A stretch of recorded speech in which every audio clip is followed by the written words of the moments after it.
Hi everyone, welcome back to the channel and thank you for tuning in. If you're new here, welcome. I'm Layla, the Lenormand reader, and today folks we are doing I Interpret Your Cards video. So this is also a new video series that I've been wanting to do for a while, and the person I'm going to be reading for today, whose cards I will be interpreting today, is Mill.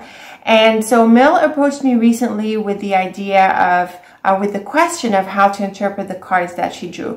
Every so often, someone sends me the reading that they did. They send me a picture of their cards and they tell me, well, I wasn't sure what to make of this. What would you make of it? So I thought it would be a great idea that we turn this into a video instead of keeping it private so that all of us can benefit of how we interpret someone's cards. So if you want to do this, if you want to be part of this, send me your cards. Send me the question that you asked about and the timeline. Maybe you were asking for yourself or for someone else. So give me the appropriate background and then I'll be able to take it up and make a video out of it. So with this said, I hope you'll enjoy the interpretation. Let's get into Mill's cards. Okay, so here we are with Mill's cards. So Mill's question is about her future with a guy, and she's wondering if it is worth the wait for this guy and if it's wasting her time, or what should she do around this prospective relationship. And she's doing this reading for herself, and the timeline is within the coming year. And you can see here that Mill drew a 9-card portrait. These are Titania's fortune cards, which I recognize so well because I love them so much and I've used them for so many years. And there's quite a few lovely cards in this 9-card portrait. There is the heart, the sun. We also have the moon and the flowers. So there's quite a few cards here that come up that align well with the idea of a relationship. But we do have a couple of challenging cards here, the scythe and the clouds. And on this note, Mill, the scythe appears reversed here. The scythe should be the other way around. It should be the sharpness or the edge points to the left. And so this might be like maybe a card turned around when you are shuffling. In general, we don't read Lenormand's cards in a reversed kind of format. I've seen some authors do it. I'm not one of them. I don't think it's necessary, especially since we read in combinations. So when Mill interpreted her cards, and I've asked her what she made of them, she told me that she interpreted the reading to be positive, that there's a lot of love, happiness, and success, and that things could work out, but either him or her would set herself free at some point because we couldn't. And so this is the part, I think she's referring to the scythe and clouds, and this is the part that she couldn't really figure out. So you can see here that there's plenty of positive cards in the left-hand side of the portrait, but then the right-hand side column, there's the scythe and clouds, and that sort of offsets a little bit how to do the reading. And, I get that. This happens a lot in our layouts when we have these apparent contradictions. So to continue with what Mill and how Mill interpreted the cards, she says the scythe could represent her fear of moving on or letting go and allowing herself to be happy. She says she might be completely off, but she does make the point that there is the sun in the center, and the sun being an all-around positive card, there could be a lot of positivity. And also the heart as the first position is really encouraging. So Mill is a bit confused about the contrast between the heart and sun, other positive cards, and then the scythe and clouds on the right-hand side column. So I think her confusion is really fair, and so I think this is an excellent portrait for us to look at together and see what we make of it. In light of Mill's concern, remember the context of the question is if there is a potential with this guy or if she is wasting her time. So let's get into the lines in the way that I usually like to do them. Let's start reading them, the diagonals, the rows, and columns. So the first diagonal that carries the 2 key cards of the layout, the heart and sun, is pretty positive. It's just that there's the clouds at the bottom here. And, in this position, having a challenging card in contrast to everything else is really what offsets the reading, because it is in the outcome bottom row. It is in the right-hand side, which is the future most column. And so it crosses, at this point in the diagonal. So the heart and sun is lovely. It is wonderful for love, emotions, happiness, for really any context. But the clouds on the other side of the sun, I fear, could dampen a little bit the enthusiasm. It is really the order of the clouds and, the clouds being on the right-hand side of the sun that brings about this possibility. I know sometimes you might see the sun as all around positive. It is never negative. It brightens thoughts and it shines a light on anything confusing like the clouds.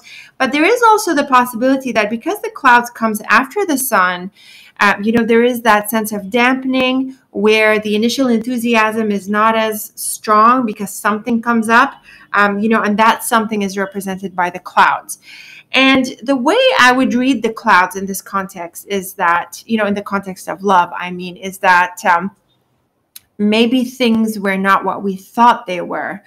And I think we're going to see this clearly in the right-hand side column. So there are wonderful prospects, there are positive prospects, but there is something that comes up that could sort of offset this initial intention. Now, the second diagonal is also really, really bright for relationships because there is both the sun and the moon in there. The sun and moon is an archetypal combination of the masculine and feminine. And when they come up together, they usually point to love. And on top of that, we have the context that male brings to the table, which is about a relationship. So it's very likely that the sun and moon points to a relationship. The tower here suggests that it is for the long term, or it can mean that there's a past situation here, a past relationship that could come into the picture. Okay, that is possible. So it's interesting how it can go both ways. But really, just looking at the sun and moon together, this can point to prospects in love.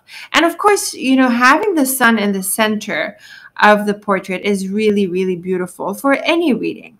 Okay, let's turn to the columns.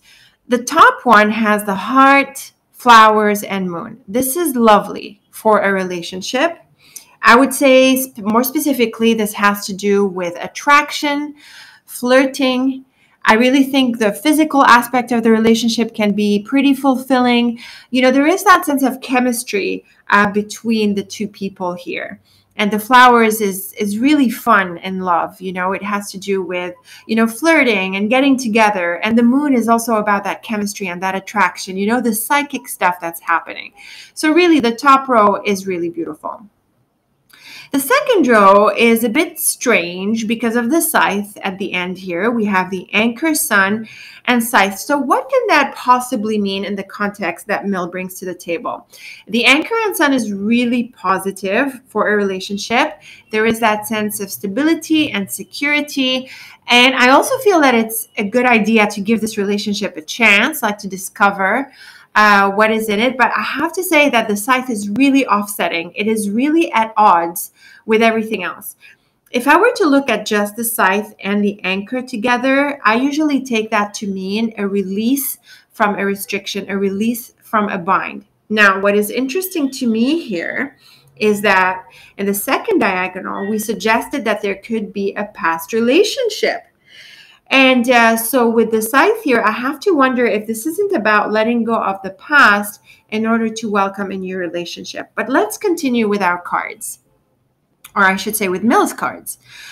The bottom row, we have the tower, child, and clouds.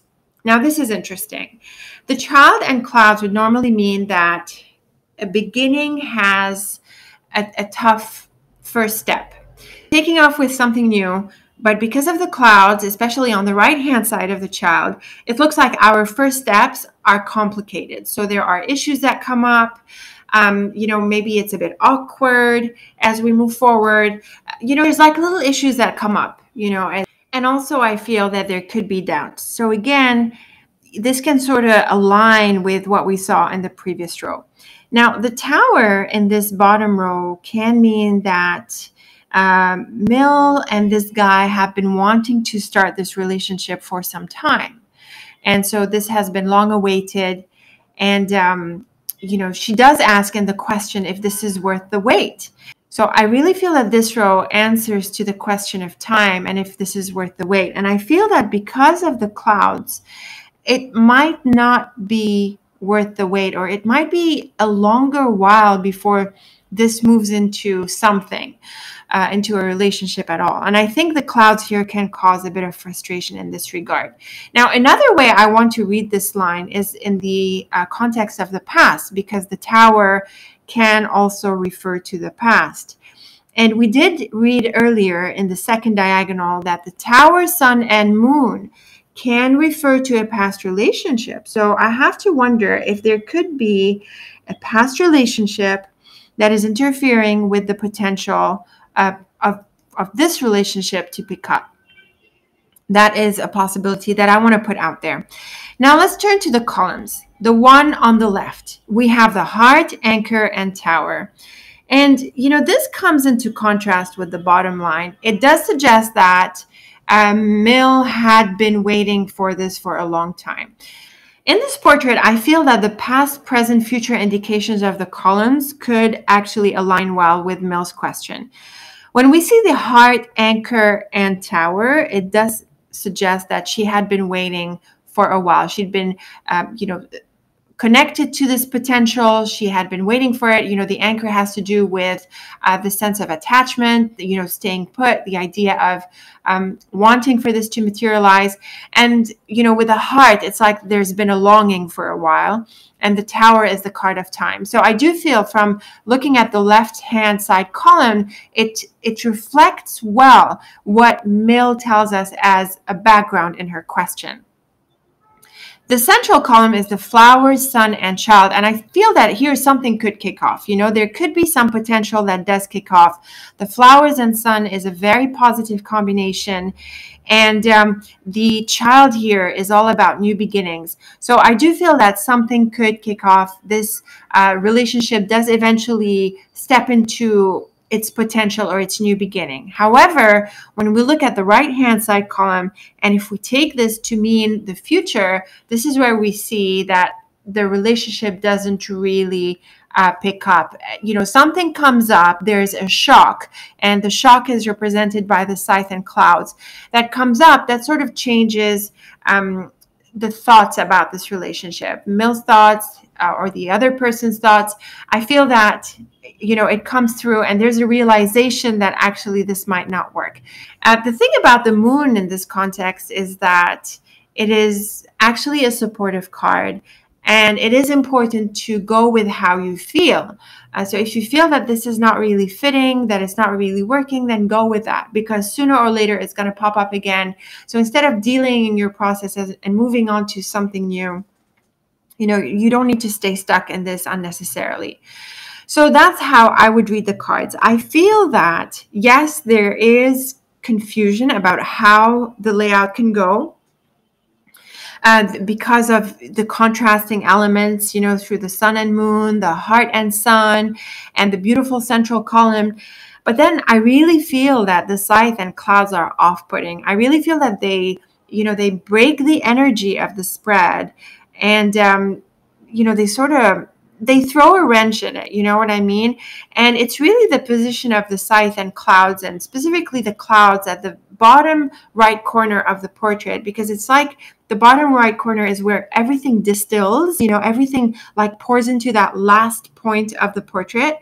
It's the second diagonal, it's the first diagonal, the bottom row, and the right-hand side column, they all gather into that bottom right card, which is the clouds. And so I feel that even though there's initial optimism and potential, and maybe something happens, maybe something works out, and there are good times with this person, I feel that at some point, Mill or the other person or both of you, you get this realization that something isn't really fitting and that it might not really work out in the way that you initially thought.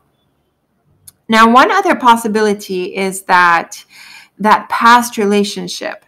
It seems that there could be some interference from a past relationship that is preventing forward movement in this this present relationship, the one that Mill is contemplating. Now, if that's the case, then I feel that the moon, scythe, and clouds is going to bring up this past relationship and bring up the idea that this needs to be resolved because it's in the way. So I can also throw this possibility out there. So to resolve these confusions in a reading when they come up, it's important to probe with the person. So maybe I didn't probe enough with Mel, but in general, you want to probe enough with the person, to get a sense of which way the cards will go. And yes, sometimes it will be a bit confusing where even with a lot of background from your client or the situation, you're still not able to define how it's going to go. But honestly, with this portrait, even though there are conflicting ideas, I feel that the past, present, future way of slicing the portrait works well, first with the background that Mill offers us, and also can work well with the idea of the relationship not really falling into place afterwards. You notice like the past, present, future columns here, they do tell a pretty coherent story.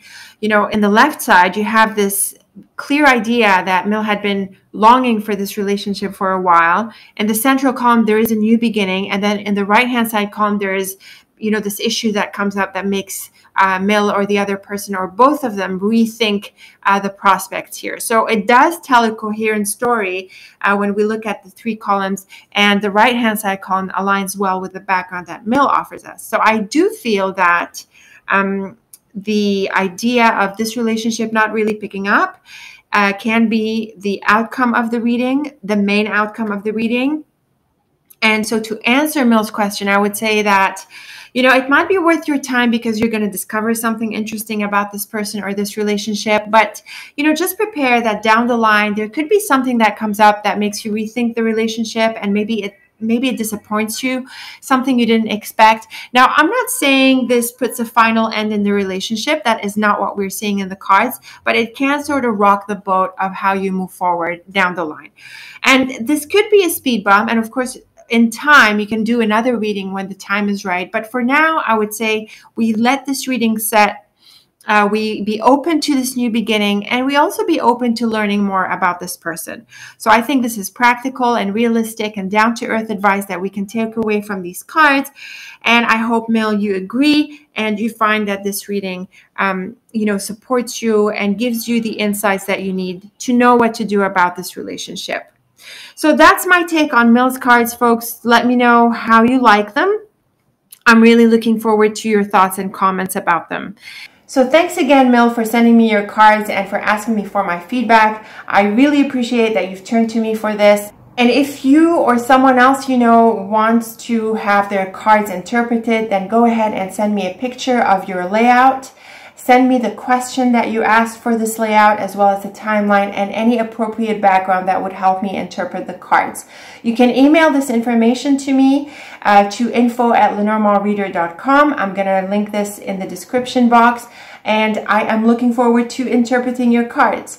So thank you so much for tuning in, folks, and until we meet again, take very good care of yourself.